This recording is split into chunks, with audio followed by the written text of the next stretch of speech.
So here's my next update on the Allen 1 Atari Star Wars flight yoke. I got it up and running. The Allen 1 flight yoke is pretty cool. I'm quite happy with it. I don't really have any problems with it as far as I can tell so far. The big thing that I had to adjust with it was the horizontal gears. It was probably tuned for the arcade machine, so it's not anything to fault anybody about. But I got it going on this circuit board here, which I'll explain in a little bit. So let me just take this and show you the Allen 1 flight yoke. Pretty much nothing to say that I haven't said before in my pictorial updates. As far as the yoke goes, it feels very good.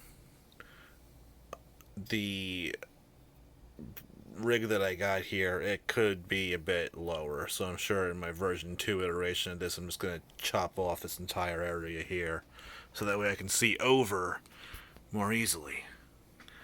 You can tell back here I got the Molex connector coming from the yoke. These are actually the gears that I had to adjust. I just had to slide that big gear out and disengage it from the small gear, manually adjust it. Didn't take too long to do. Alright, this is the weird thing right here. I actually got a little impatient and I went on eBay and I got this this old game circuit board. It's the version 2 for the Atari Star Wars flight yoke. And the Allen 1 circuit board was back ordered. Again, nothing to fault Allen 1 for at all. It's fine, no problem whatsoever. I'm eagerly anticipating it, but I got this one for the time being, and it does the job very, very well. I'm quite happy with it. Actually, I think I still have to leave the seller some feedback on eBay, so sorry about that, buddy, if you're watching it. But as you can see here, I'm trying to do this on Steam, and I spent some time to get it all set up, and let's see how it goes. Well, actually, it's kind of a spoiler. I know how it goes. It's fine. So here, let me get this set up. Okay. Alright. So one of the things that I aim to do here is use both an Xbox 360 controller. Yeah, I modified the buttons. They look kind of garish, but they're actually good for functionality. The controller to navigate menus and coin up, and in certain games hit start, and then use the yoke to, do what I wanted to do. Oh, and also I have various settings on my Xbox 360 controller for like pausing and service mode and everything like that. You can do multiple keys for these functions. So you can do all this from your couch. But what I did earlier on was I went up here to the little gear thing, controller settings, and at the very beginning I set up generic gamepad configuration support, and I pretty much just set it up so that the axes of the yoke were in the left stick X and Y axes, mapped to what apparently is X input, which is what Steam does for their controller configuration thing. And then the right thumb button's A, the left thumb button's B, so that's pretty much your go into menus, back out of menus, make your selection, back out of selections, whatever. And then the triggers for X and Y. It doesn't really matter which way they go. And you can see right now it says unregistered Xbox 360 controller, but that's okay. It seems to remember that it is what it is with no problem. So I'm going back, and going to my library. You can see I set up some little images here for various things here, but here's the Atari Star Wars with the little Atari Star Wars marquee up top and Allen 1 for the uh, flight yoke. Now, I actually set up a completely different directory for just this one main. You can see the main here. I use this for general use. You're going to want to set up a separate directory for your Allen 1 stuff, and that has benefits which will go down the line later on. But manage shortcut. So from here on out, you might want to just take over your flight yoke. I actually wasn't navigating that with my Xbox 360 controller. Take over with your flight yoke. If you enter in controller configuration from your flight yoke, you'll see the configuration for just this. Just your flight yoke. Get down to your left stick here. It's the most important thing. All this stuff on this screen here is not too important, but you do have to go to additional settings. I like to make sure this response curve is linear. Dead zone shape is circle. Dead zone all the way off. Dead zone inner, that is, all the way off. Dead zone outer all the way on, to the right. Inner's to the left, outer's to the right, whatever. You can pretty much just ignore this middle section here. Go back to the right here.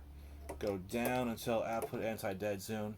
I had to play with this a little bit, and it seems that this Xbox 360 X input, I should say, X input based controller configuration for Steam adds in a tiny dead zone no matter what, and it actually kind of behaves a little weird, but you can mitigate that by turning up the anti-dead zone just a little bit. And you're going to want to make sure you only do this for the flight yoke, which is, as we went into this with the flight yoke, these are your flight yoke controls. You're going to notice the anti-dead zone's got a little bit of a selection there. Let's go back out to pretty much the beginning, and we're going to demonstrate going into it with the regular Xbox 360 controller, one of these suckers. Going into the configuration, going down, and to the right, and there's no anti-dead zone. I'm not sure if you have to have everything set up like this, but I just think it's beneficial in terms of the less things that can go wrong. So linear, circle, dead zone inners to the left, dead zone outers to the right. Anti-dead zone over here is all the way to the left, and everything else is just default. And that's pretty much it. But what you can do is you can enter in to your MAME Allen 1 Star Wars setup. Go to shortcut, go to play, and from here you can select your games. I'm a little early here. I have not removed a lot of favorites, which obviously you would want this to be just for your Allen 1 style Star Wars compatible, good for use with games, because I could actually use this with I tried the old Street Fighter 2 World Warrior with the Allen yoke, and it was pretty bad, but that's not the yoke's fault. But you got your Star Wars here, and you can go down to, or up to like Paperboy if you wish. Once again, I'm doing this with my Xbox 360 controller, so it's really easy to get around. So here, let's highlight Star Wars, although this isn't really going to matter with what we're going to do here. Once again here, moving the mouse with the controller, right? Configure options. I think it was advanced options. It's very important to have joystick dead zone to be 0, joystick saturation to be 1. I saw online people were having issues with Allen 1, this old game, PCB, even that one older PCB, which people really hate for reasons which I'm not going to get into right now. But still, dead zone 0, saturation 1.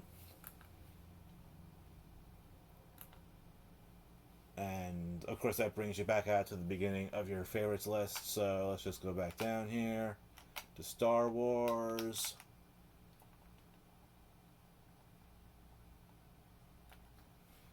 And then you can hit A on your Xbox 360 controller. Enter Star Wars. Now what I like to do is just take the yoke and go around and around and around on this screen here. Hit all your corners before you even get in the game. The game does have sort of a auto calibration thing. This helps get it all set up. Let me just make sure my volume's all the way down so I don't get a copyright strike. There we go. And let's coin up with the coin button on my Xbox 360 controller. Press any button on the Allen 1 yoke, and you can see things are pretty smooth here. Even in the center where I was having problems, I had to use the anti-dead zone. It was pretty good. And it goes around and around and around, yada yada yada. Everything behaves as you expect. So, not much to say, just doing it. Just doing the gaming, all that good stuff. So I'm going to back out of the game. I'm actually going to reset, which you can do from your Xbox 360 controller, just to get this action out of the way. I'm going to bring up the configuration menu. The big thing is, what is it? Analog controls. I like to have the sensitivities up to 255. It helps me to swing from one end to the other with the yoke, which I presume would be as fast as it would be in the arcade. Although it's been nearly 8 years since I played it in the arcade, unfortunately. Rest in peace, Carousel Arcade in Seaside Heights, New Jersey. Or Seaside Park, one of you. Just call it Seaside. It's all the same anyway. And you can see in here the regular controller settings. Coin 1 is on the Joy 1 back button, and then the actiony stuff is Joy 2, which is the Allen 1 yoke, and this old game board. Back out of that, and there's not much else to say here. So let's go into the service menu. Aux coin to continue, aux coin to continue. Fast forward past the hardware errors, aux coin to continue. Okay, so you can see the pod test here. And you can see that the little line thing is just about perfect as far as settling in the center goes. This is something that really helped as far as the anti-dead zone setting goes. Now I've actually tried this outside of Steam, and it is a very slight bit better, but based on the convenience here, and practically you don't feel any difference in game. Steam's just the way to go with this, as far as I'm concerned. The game itself seems to have a very, very, very minuscule dead zone built into it. So this doesn't matter one bit as far as I can feel and see with the cursor on the actual gameplay itself. You don't see dead zone in the pod test here, but you feel it or don't feel it in the game. One other thing that's fairly convenient as far as the Steam configuration goes is that you keep on hearing me saying X input.